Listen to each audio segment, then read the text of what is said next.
নমস্কার, চাঁদনি চ্যানেলে আপনাদের স্বাগত জানাই। আজ আপনারা শুনছেন একটি অসাধারণ গল্প, রাজ মুকুট।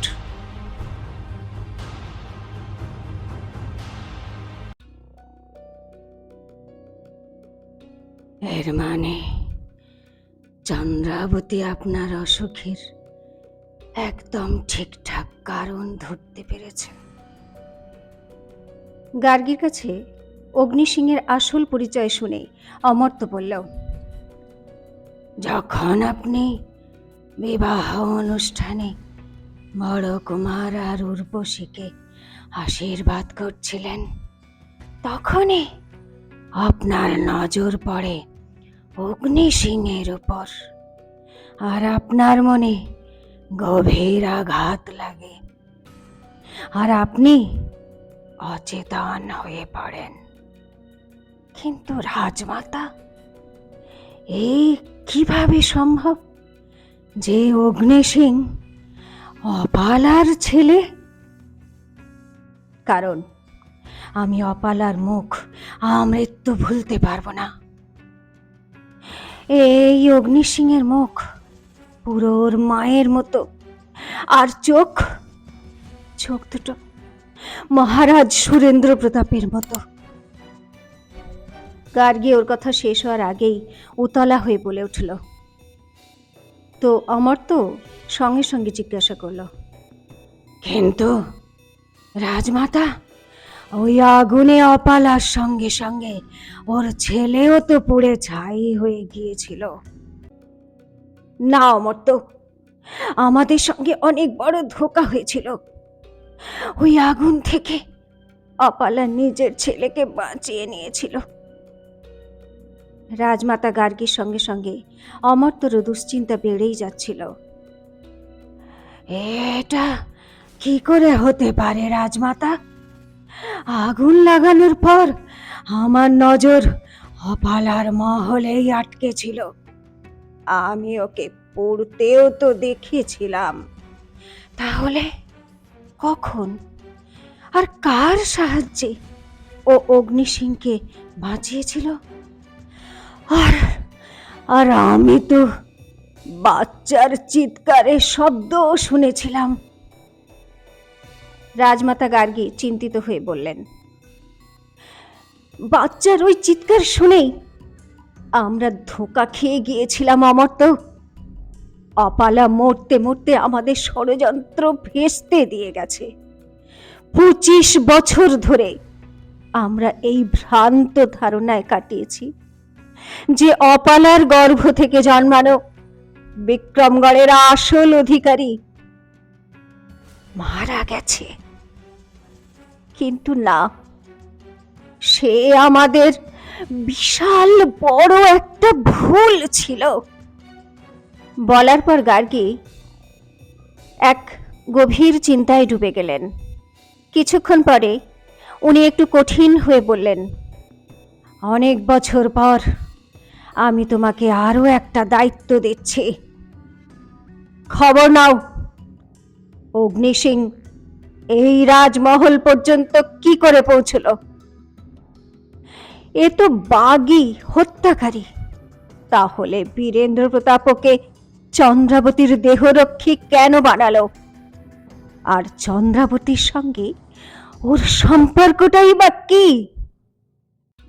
আর হ্যাঁ, কালই আমার বিশেষ সেবিকা সবিতাকে খবর পাঠাও। ও যেন এক্ষুনি এখানে এসে আমার সঙ্গে থাকে। হুকুম রাজমাতা। অমর্ত্য ওর মাথা নত করে বলল, চলুন, এবার এই ওষুধ খেয়ে নিন, আর এই প্রলেপ লাগিয়ে শুয়ে পড়ুন। গার্গী পেয়ালা থেকে ওষুধ খেলো, আর একেবারে দ্রুত ওর অস্থিরতা কমে যেতে লাগলো। এই ওষুধ দ্রুত কাজ করলো, ও মনে মনে বলল, চন্দ্রাবতীর চিকিৎসা শাস্ত্রের জ্ঞান রাজবৈদ্য হাকিমের থেকেও অনেক বেশি। ও অল্প প্রলেপ মাথায় লাগাতে লাগাতে অমর্ত্যকে বলল, শোনো অমর্ত্য, চন্দ্রাবতীকে বলো কাল থেকেই আমার চিকিৎসা শুরু করে দিতে। কিন্তু হ্যাঁ, চিকিৎসার সময় তুমি আমার সঙ্গেই থাকবে আর চন্দ্রাবতীর উপর কড়া নজর রাখবে, যাতে ও কোনো গড়বড় না করতে পারে। এ কথা শুনে অমর্ত্যের মুখে হালকা হাসি দেখা গেল, আর ও জয় হুকুম রাজমাতা বলে ঘরের বাইরে চলে গেল। পরের দিন পুরো রাজমহলে এই খবর আগুনের মতো ছড়িয়ে পড়ল যে রাজমাতা চন্দ্রাবতীকে চিকিৎসা করার অনুমতি দিয়ে দিয়েছেন। প্রত্যেকে শুনে অবাক হয়ে গেল। পাটরানীদের মধ্যে তো আলোড়ন পড়ে গেল। আরে, যে চন্দ্রাবতী ওনার উপর কালা জাদু করেছিল তাকে দিয়েই নিজের চিকিৎসা করাচ্ছেন উনি। নিশ্চয়ই চন্দ্রাবতী এমন কোনো জাদু করেছে যাতে রাজমাতা ওর বশ হয়ে গেছেন। এরকম কথাতেই রানীমহলের হাওয়া গরম হচ্ছিল। সুরেলাকে যখন ওর কিন্নর সেবক প্রমীলা এই খবর দিল, তখন ও শুনে হতভম্ব হয়ে গেল। কিন্তু তারপর ওর মাথায় দুশ্চিন্তার রেখা ফুটে উঠল। হায় হায় রানীমা, আপনি আবার কোন চিন্তায় ডুবে গেলেন? প্রমীলা চোখ নাচাতে নাচাতে বলল, আরে এবার তো মিষ্টি বিতরণ করুন, মোহিনীর খেল শেষ হতে চলেছে। ও একটা চাল চন্দ্রাবতীর বিরুদ্ধে চেলেছিল, উল্টে চন্দ্রাবতী এমন চাল দিল যে সোজা রাজমাতাকে নিজের বশ করে নিল। সুরেলা গম্ভীর স্বরে বলল, প্রমীলা, আমি এই জন্য চিন্তিত যে মোহিনীর খেলা যদি বা শেষ হয়েও যায়, তাহলেও উর্বশী প্রথম পাটরানী হয়ে যাবে। কারণ ও শুধুমাত্র মোহিনীর থেকে বেশি সুন্দরী নয়, রাজমাতা ওকে খুব পছন্দও করেন। তো এই অবস্থায় আমার আর কি হতে পারে বল? হায় হায় রানীমা, প্রমীলা ঘাবড়ে গিয়ে বলল, এ তো আমি ভাবিনি। এখন তাড়াতাড়ি আমাদের কিছু করতেই হবে। হ্যাঁ প্রমীলা রানী, সুরেলা দ্রুত বলল, সময় এসে গেছে। এখন আমরা মোহিনীর সমস্ত ষড়যন্ত্র রাজমাতার কাছে বলে দেব, আর চন্দ্রাবতীর বিরুদ্ধেও ওনার কান ভারী করব যে বিক্রমগড়ের মহারানী এক বাঘী হত্যাকারীর সঙ্গে পরকীয়া করছে। তাড়াতাড়ি আমার পোশাক দে, আমি এক্ষুনি রাজমাতার সঙ্গে দেখা করতে যাচ্ছি। সুরেলার পরিকল্পনা শুনে প্রমীলার চোখ চকচক করতে লাগলো। ওদিকে চন্দ্রাবতী নিজের ঘরে গার্গী দেবীর চিকিৎসার জন্য ওষুধ তৈরি করছিল। সেই সময় কিন্নর সোনাল আর অগ্নি সিং ওর ঘরে এলো। ওরা দুজনেই চন্দ্রাবতীর উপর ক্ষিপ্ত ছিল।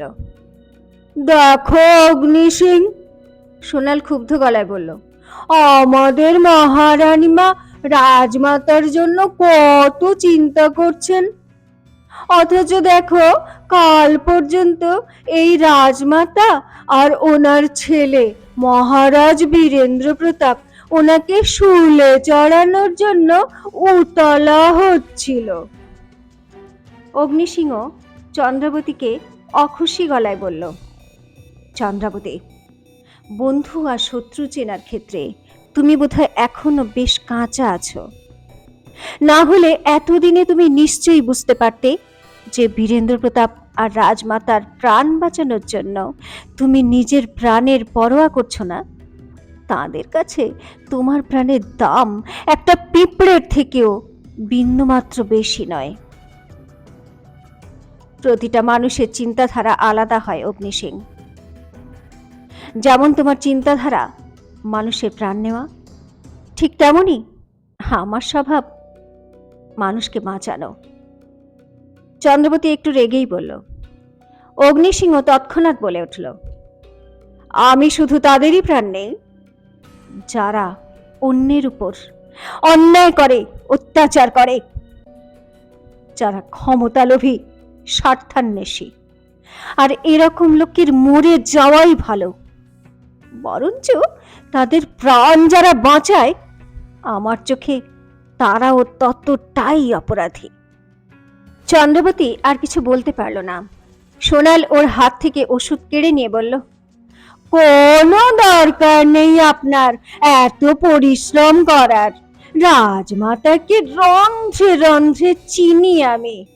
সুস্থ হতেই আপনার উপকার উনি ভুলেই যাবেন, আর সঙ্গে সঙ্গে অন্য পাটরানীদের সঙ্গে মিলে আপনার বিরুদ্ধে ষড়যন্ত্র করতে লেগে যাবেন।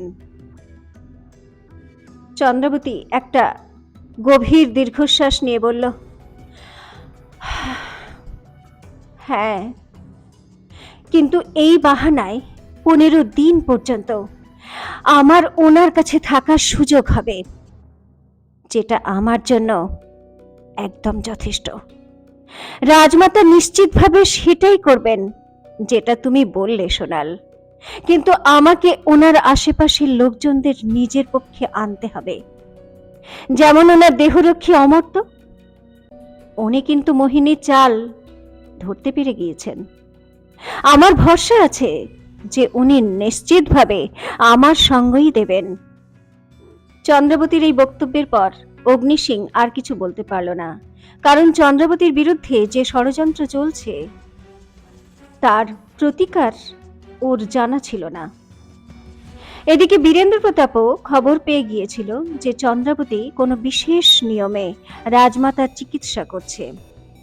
ও এই সময় ঘরে বসে চন্দ্রাবতীর কথাই ভাবছিল। অমর্ত্যের সঙ্গে সঙ্গে আমারও সন্দেহ হচ্ছে যে চন্দ্রাবতীকে কোনো ষড়যন্ত্রে ফাঁসানো হচ্ছে, কিন্তু চন্দ্রাবতী এত ছেলে মানুষও নয়। অগ্নিসিংহের সঙ্গে মিলে কোনো খেলা তো নিশ্চয়ই খেলছে। মনে মনে অস্থির হয়ে উঠল। তখনই একটা শব্দ হলো। ও চমকে দেখল সামনে শশীকলা দাঁড়িয়ে। ক্ষমা চাইছি মহারাজ। শশীকলা লজ্জা পাওয়ার ভান করে বলল, আমি জানি যে মোহিনী ছাড়া এখানে কারো আসার অনুমতি নেই, কিন্তু আমি আপনার কাছে শুধু একটা মিনতি করতে এসেছি যে আপনি এই অনর্থ হতে দেবেন না মহারাজ। কোন অনর্থ? বীরেন্দ্র প্রতাপ চমকে জিজ্ঞাসা করল। তো শশীকলা চোখ জলে ভরে বলল, মহারানী সত্যি কালা জাদু জানে। চিকিৎসার বাহানায় ও রাজমাতাকে পুরোপুরি নিজের বশে করে নিতে চায়। আপনি রাজমাতাকে বাঁচান। আমার আর ওনার সম্পর্ক যতই দূরের হোক, কিন্তু উনি আমার জন্য সব কিছু। বীরেন্দ্র প্রতাপ চুপ করে সবকিছু শুনল, তারপর বলল, শশীকলা, এটা রাজমাতারই ইচ্ছা। উনি নিজেই চন্দ্রাবতীকে চিকিৎসা করার অনুমতি দিয়েছেন। সেজন্য এই বিষয়ে আমি হস্তক্ষেপ করলে রাজমাতার অপমান হবে। এ কথা বলে ও শশীকলাকে গভীরভাবে লক্ষ্য করে কঠিন হয়ে বলল, আর হ্যাঁ, এমনিতেও চন্দ্রাবতী এখনো দোষী প্রমাণিত হয়নি, বরঞ্চ আমার সন্দেহ হচ্ছে যে ওকে ফাঁসানো হচ্ছে। কিন্তু আমি খুব শীঘ্রই এর তদন্ত করাবো আর আসল দোষীকে কঠিন শাস্তি দেব। বীরেন্দ্র প্রতাপের সাবধান বাণী শুনে শশীকলা মনে মনে ভয়ে কেঁপে উঠল। এরপর আর কিছু বলার সাহস ওর ছিল না। ও কাঁদার নাটক করে ঘরের বাইরে এলো আর সোজা মোহিনীর ঘরের দিকে চলে গেল। শোনো মোহিনী, শশীকলা নকল চোখের জল মুছে রেগে গিয়ে বলল, তোমার বলায় আমি শেষবারের মতো মহারাজের কানে বিষ ঢালার চেষ্টা করেছি, কিন্তু পরিণতি উল্টো হয়েছে। এখন মহারাজ তোমার কাণ্ড কারখানা সমস্ত যাচাই করে দেখবেন। সেই জন্য আমার আর তোমার থেকে কিছু দেওয়া নেওয়ার সম্পর্ক নেই। তোমার জন্য আমি শুলে চড়তে চাই না। দ্বিতীয়বার আমার আশেপাশেও যেন না দেখি তোমাকে। বলার পর শশীকলা জোরে জোরে পা ফেলে শব্দ করতে করতে চলে গেল। মোহিনী খুব ঘাবড়ে গেল। ওদিকে ওষুধ তৈরি করে চন্দ্রাবতী গার্গীর চিকিৎসা শুরু করে দিয়েছিল। ওখানে উপস্থিত অমর্ত্যের নজর চন্দ্রাবতীর উপরেই নিবদ্ধ ছিল। গার্গী পুরোপুরি চুপচাপ ছিল। কমপক্ষে 2 ঘন্টা পরে যখন চিকিৎসা শেষ হলো, তখন চন্দ্রাবতী সেখান থেকে উঠে চুপচাপ চলে যেতে লাগলো। শোনো, গার্গী ওকে ডাকলো। আরও তৎক্ষণাৎ দাঁড়িয়ে পড়ল। আমি তোমাকে ধন্যবাদ জানাতে চাই। গার্গী বিছানা থেকে উঠতে উঠতে বললেন, যে কাজ এত বছরে এত বড় বড় বৈদ্য হাকিমরাও করতে পারল না, তোমার ওষুধ তা করে দেখিয়েছে। আজ চিকিৎসার প্রথম দিনেই আমি অনেক আরাম অনুভব করছি। গার্গী কৃতজ্ঞতা স্বীকার করে বললেন। চন্দ্রাবতীও ধীরে ধীরে বলল, ধন্যবাদের কোনো প্রয়োজন নেই রাজমাতা। 15 দিনের মধ্যেই আপনি পুরোপুরি সুস্থ হয়ে যাবেন। বলার পর ও ঘর থেকে বেরিয়ে যেতে লাগলো। তখনই ঘরের দিকে আসা সুরেলার সঙ্গে ধাক্কা খেতে খেতে বেঁচে গেল। দেখে চলতে পারো না? সুরেলা বিরক্ত হয়ে বলল। চন্দ্রাবতীও রেগে গেল। দেখে তো তুমিও চলতে পারো। চন্দ্রাবতী রাজমাতার সামনে নিজের রাগ নিয়ন্ত্রণ করে বলল, আর তোমার এত তাড়াই বা কিসের? কোনো কালা জাদু দিয়ে রাজমাতার চিকিৎসা করতে এসেছো বুঝি?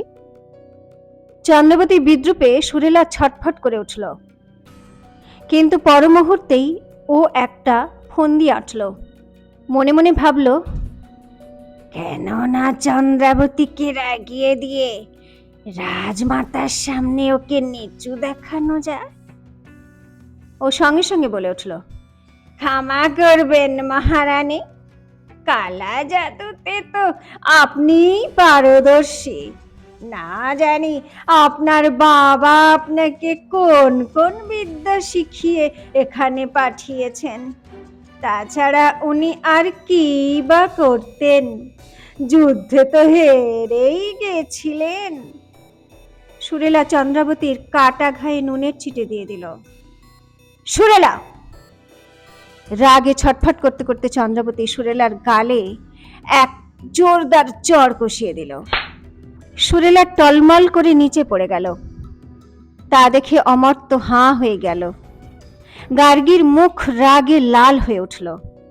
সুরেলা সঙ্গে সঙ্গে নিজেকে সামলালো আর কাঁদতে কাঁদতে গার্গীকে বলতে লাগলো, দেখলেন আপনি রাজমাতা, কত রাগী আর বদমেজাজি মহারানী। এর তো আপনারও সম্মানের পরোয়া নেই। ব্যবহার তোমারই খারাপ সুরেলা। এক হাত তুলে তাকে থামিয়ে গার্গী রেগে গিয়ে বললেন, তুমি চন্দ্রাবতীর বাবাকে অপমান করেছ। তোমার এটাই শাস্তি হওয়া উচিত ছিল। চলে যাও এখান থেকে, আর দ্বিতীয়বার আমার সামনে আসার ভুল করো না। সুরেলার মাথায় যেন বাজ পড়ল। ও বড় বড় চোখ করে একবার চন্দ্রাবতীকে একবার গার্গীকে দেখতে থাকলো। কিছুক্ষণের মধ্যেই পুরো রানীমহলে খবর ছড়িয়ে পড়ল যে চন্দ্রাবতী রাজমাতার সামনে সুরেলাকে চড় মেরেছেন, কিন্তু রাজমাতা চন্দ্রাবতীর পক্ষ নিয়েছেন। মোহিনী যখন এটা শুনল, ও হকচকিয়ে গেল। ওর বাবা বজ্রকেতুও চিন্তিত হয়ে পড়ল। এই সময় ঘরে ওরা দুজন ছাড়া উর্বশী ছিল, আর ও সবসময়ের মতো মাথা নিচু করে বসেছিল। বাবা! মোহিনী ঘাবড়ে গিয়ে বলল, তাড়াতাড়ি কিছু করুন। চন্দ্রাবতী রাজমাতাকে বশ করে ফেলেছে। এখন তো মহারাজা ওকে আটকাতে পারবে না। বরঞ্চ উনি তো সন্দেহ করছেন যে অবনী মারফত চন্দ্রাবতীর ঘরে কালা জাদুর সামগ্রী আমিই রেখেছিলাম। উনি আমার বিরুদ্ধে এর সত্যতা যাচাই করতে চান। আর ওদিকে শশীকলাও আমার সঙ্গ ত্যাগ করেছে। ও যে কোনো সময় রাজমাতার কাছে আমার বিরুদ্ধে মুখ খুলে দিতে পারে। বাবা, বজ্রকেতু নিজের পেয়ালা সুরা এক চুমুকে পান করে এক পলক ভেবে নিয়ে বলল, সময় এসে গেছে মোহিনী, একটা কাঁটা দিয়ে আর একটা কাঁটা তোলার। আর এ কাজ আমি পারদর্শিতার সঙ্গেই করতে পারি। সেজন্য তুমি একটু দুশ্চিন্তা করো না। নিজের বাবার হাবভাব দেখে একটু ভয়ে ভয়ে জিজ্ঞাসা করলো, কিন্তু আপনি কি করতে চলেছেন? বিদ্রোহী গুটিকে নিঃশব্দে বিসর্জন দেওয়াই আসল খেলোয়াড়ের লক্ষ্য মোহিনী। বজ্রকেতু মোহিনীকে গভীরভাবে দেখতে দেখতে বলল, তারপর হাতের খালি পেয়ালা দূরে ছুঁড়ে ফেলে দিয়ে চলে গেল। কি করতে চলেছে বজ্রকেতু? আর সত্যিই কি চন্দ্রাবতী রাজমাতাকে নিজের পক্ষে করে নিতে পেরেছে? আর অগ্নি সিংহের রাজমহলে আসার আসল কারণই বা কি? জানার জন্য শুনতে থাকুন রাজমুকুট, এক ঐতিহাসিক প্রতিশোধ, শুধুমাত্র চাঁদনীর সঙ্গে চাঁদনী চ্যানেলে।